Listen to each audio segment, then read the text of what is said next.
इस वर्ष दिसंबर में हमारी 23वीं समिट के लिए 140 करोड़ भारतीय उत्सुकता पूर्वक आपका इंतजार कर रहे हैं। व्लादिमीर पुतिन जब इस बार भारत आएंगे तो उनके आने के समय एक व्यक्ति नहीं आएगा, क्योंकि वर्ल्ड उनको एक व्यक्ति के नजरिए से देखता है। टिका हुआ है क्या वो चंद फैसले, वो अहम फैसले जो हमारे हुक्मरानों को करनी चाहिए, क्या उनमें वो सलाहियत है?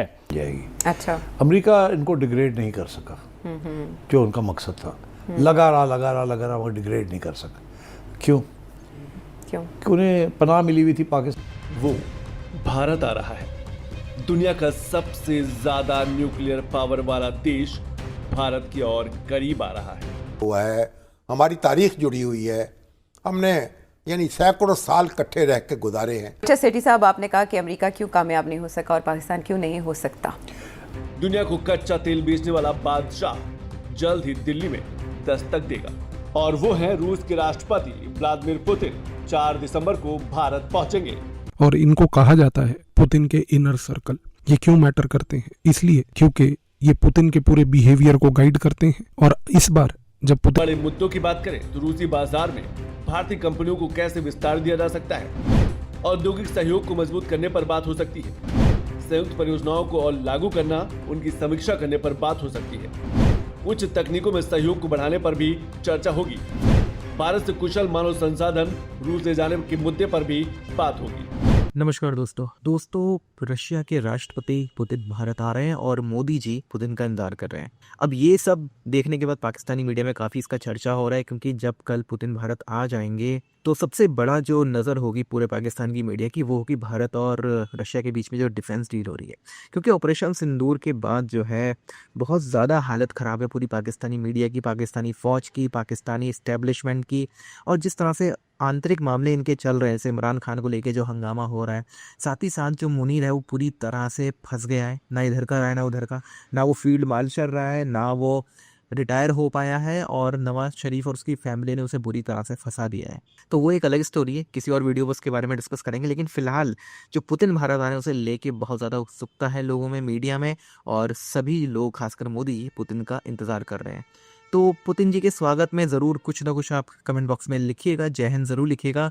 और बढ़ते हैं इस वीडियो में आगे, देखते हैं पाकिस्तान में और पाकिस्तानी मीडिया में क्या डिस्कशन चल रहा है और पुतिन का ये विजिट कितना इंपॉर्टेंट है भारत के लिए। तो आइए आगे बढ़ते हैं इस वीडियो में। व्लादिमीर पुतिन जब इस बार भारत आएंगे तो उनके आने के समय एक व्यक्ति नहीं आएगा, क्योंकि वर्ल्ड उनको एक व्यक्ति के नजरिए से देखता है। लेकिन जब भारत की external intelligence agency research and analysis wing देखती है तो वो पुतिन को सिर्फ अकेले नहीं देखती, बल्कि उसके आसपास के एक ऐसे ग्रुप को भी देखती है जो पुतिन को इन्फ्लुएंस करते हैं, जो कभी पुतिन के आसपास दिखते नहीं लेकिन हमेशा उनके साथ होते हैं। और इनको कहा जाता है पुतिन के इनर सर्कल। ये क्यों मैटर करते हैं? इसलिए क्योंकि ये पुतिन के पूरे बिहेवियर को गाइड करते हैं। और इस बार जब पुतिन भारत आएंगे तो उनका आउटलुक, उनका रवैया, उनके दिमाग में भारत को लेकर जो एक छवि है वो इन लोगों के तहत इन्फ्लुएंस्ड होगी। इसीलिए भारत की रिसर्च एंड एनालिसिस विंग का जो रशिया डेस्क है वो केवल और केवल पुतिन को एक व्यक्ति के तौर पर नहीं, बल्कि पुतिन के पूरे इनर सर्कल को एक कलेक्टिव कॉम्पैक्ट के नजरिए से देखता है।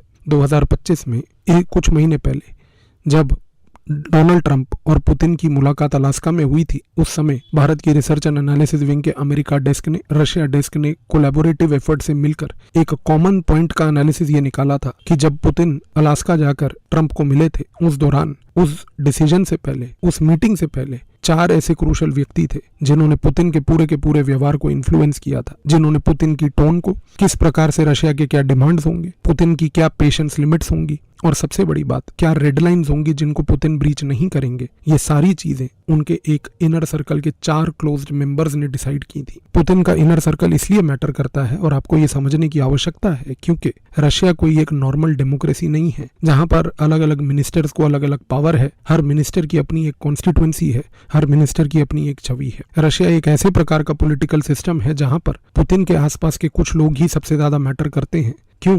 क्योंकि पुतिन की चाइल्डहुड में पुतिन ने एक बहुत वैल्यूएबल लेसन लर्न किया था, और वो लेसन ये था, never trust too many people. बहुत ज्यादा लोगों पर कभी भरोसा मत कीजिए। इस रीजन से आप देखिए कि पुतिन का जो इनर सर्कल है वो केवल और केवल सिर्फ छोटा ही नहीं बल्कि वो एक्सट्रीमली स्टेबल है। पिछले 20-22 सालों से जो लोग उस इनर सर्कल में हैं वो कॉमन है, और ये लोग बड़े डेंजरस भी हैं। इसलिए डेंजरस हैं क्योंकि ये पुतिन के साथ हर एक परिस्थिति में रहे हैं। जब रशिया ने लड़ाई लड़ी है तब भी ये साथ थे, जब रशिया के ऊपर अग्रेसिव लेवल पर वेस्टर्न कंट्रीज के सैंक्शंस लगे तब भी ये साथ थे, जब वेस्टर्न कंट्रीज रशिया को ह्यूमिलिएट कर रही थी तब भी ये साथ थे, जब रशिया ने पूरे विश्व तौर पर अलग अलग डिप्लोमेटिक फाइट्स लड़ी यही इनर सर्कल साथ था, जब अमेरिका ने राजनीति करके, कूटनीति करके, ग्लोबल ऑयल प्राइसेस को क्रैश करके रशिया को इकोनॉमिकली हर्ट करने की कोशिश करी, ये लोग तब भी वहीं थे। और सबसे बड़ी बात, पुतिन के पूरे प्रेसिडेंसी में उसके सारे अप्स एंड डाउन्स को झेलने वाले, उसके साथ रहने वाले यही लोग थे। इसी रीजन से समझने की कोशिश करिए कि ये वो लोग नहीं जो सिर्फ रशिया को प्रोटेक्ट करते हैं या पुतिन को प्रोटेक्ट करते हैं, ये आज प्रोटेक्ट करते हैं द आइडिया ऑफ रशिया को। इसीलिए जब भारत की रिसर्च एंड एनालिसिस विंग आज जब रशिया को ऑब्जर्व करती है, भारत की रॉ का जो रशिया डेस्क है वो पुतिन को ही नहीं केवल पुतिन के इस बहुत इंपॉर्टेंट इनर सर्कल को नेटवर्क तरीके से मैप करता है, वो देखता है और बहुत केयरफुली ऑब्जर्व करता है कि पुतिन किन लोगों पर ट्रस्ट करते हैं, किन लोगों को टॉलरेट करते हैं, किन लोगों को सुनते हैं, किन लोगों का प्रयोग करते हैं, किन लोगों से डरते हैं, और सबसे महत्वपूर्ण ये भी ऑब्जर्व करते हैं उनके आसपास कौन से लोग चलते हैं, उनके साथ एक हायरार्की में कौन से लोग कितनी दूरी पर होते हैं, कौन उनके ऑफिस में बिना नॉक करे एंटर करता है। वो ये भी ऑब्जर्व करते हैं कि उनको जब कोई क्राइसिस हो जाता है तो कौन, एक वो जिसमें हमारे पास माजी के जो जख्म है उन्हें हम कुरेदते रहें, जैसे हमने कि खुद ही हमेशा लगाए हैं। और दूसरा रास्ता ये है कि हम कोई इस 2.25 अरब की आबादी के रोशन मुस्तकबिल के लिए कोई अच्छे, कोई मुस्बत पैगाम दें और ये देखने की कोशिश करें कि आखिर हमारी इन कौमों का मुस्तकबिल जो है वो हमारे चंद फैसलों पर टिका हुआ है। क्या वो चंद फैसले, वो अहम फैसले जो हमारे हुक्मरानों को करनी चाहिए, क्या उनमें वो सलाहियत है? क्या अवाम उसके लिए तैयार हैं? अवाम तैयार है, बात हुक्मरानों की होनी चाहिए। हम एक दूसरे से जुड़े हुए हैं, हमारा जोग्राफिया जुड़ा हुआ है, हमारी तारीख जुड़ी हुई है, हमने यानी सैकड़ों साल इकट्ठे रह के गुजारे हैं। तो अब करना क्या चाहिए, आप क्या समझते हैं? मैं ये समझता हूं, जी मैं ये समझता हूं कि जो लो हैंगिंग फ्रूट्स हैं सबसे पहले तो उनको ग्रैब करने की जरूरत है।